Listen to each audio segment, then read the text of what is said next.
আসসালামু আলাইকুম। আমার টাইগার মুরগির বাচ্চাগুলোর আজকে ৩৫ দিন বয়স। আজকে যে ফাউল পক্সের যে ভ্যাকসিনটা সুই দিয়ে করতে হয়, এটা আজকে ডেট, কিন্তু এটা আজকে আমি করতে চাচ্ছি না, কারণ এই আমার অভিজ্ঞতা নাই। তাই আজকে বুঝে শুনে কালকে এটা দিয়ে দেবো ইনশাল্লাহ।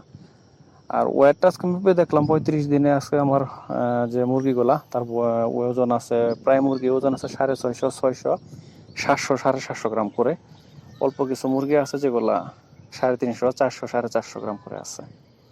আর মুরগিগুলো ঠান্ডা লেগে আছে, বৃষ্টি আর রোদ টানাটানি পড়তেছে, তো সেজন্যই ঠান্ডা ছাড়তেছে না। যদিও আমি ঠান্ডার ওষুধ কন্টিনিউ করতেছি, তেমন কাজ হচ্ছে না।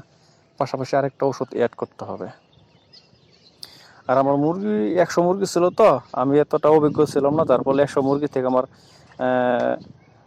প্রায় 16টা মুরগি মারা গেছে। জিরো বাচ্চা নিয়েছিলাম আমি, এখন 84টা মুরগি আছে। আমার ইচ্ছা হলে ওদেরকে আমি ডিম পাড়া পর্যন্ত নিব, দেখি কি হয়। দোয়া করবেন। আসসালামু আলাইকুম।